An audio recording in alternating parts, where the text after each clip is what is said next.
నిత్య జీవితంలో జరిగిన సంఘటనల ఆధారంగా చాలా మూవీస్ వచ్చాయి. అందులోనూ ఒక మూవీ డైరెక్టర్ గోపీచంద్ తీసిన 'క్రాక్'. ఈ మూవీలో హీరో రవితేజ, విలన్ కటారి అనే పేరుతో తమిళ దర్శకుడు సముద్రకాని అండ్ వరలక్ష్మిగా సూపర్గా నటించారు.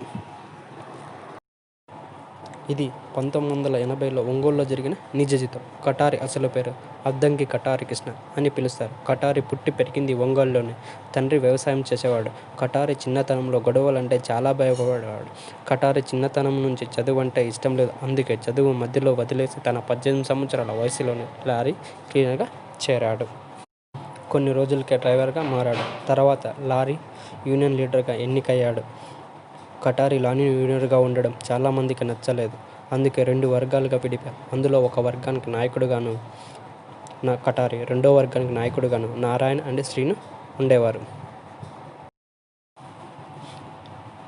అప్పట్లో ఇద్దరి మధ్య చిన్న చిన్న గొడవలు జరుగుతూ ఉండే. ఆ చిన్న గొడవలే పెద్దగా చివరికి చంపుకునే వరకు వచ్చాయి.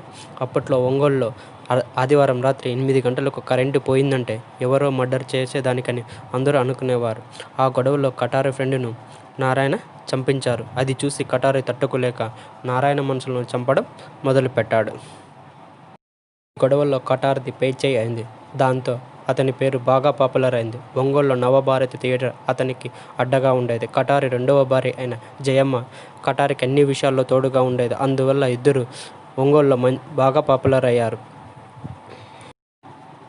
దాంతో రాజకీయ నాయకులు కూడా తమ అవసరాలకు కటార్ను ఉపయోగించుకునేవారు. దాంతో కటారి చాలా హత్యలు చేయవలసి వచ్చింది. ఇప్పటి వరకు కటారి 23 హత్యలు చేస్తే అందులో 20కి పైగానే రాజకీయ నాయకుల కోసం చేసినవే.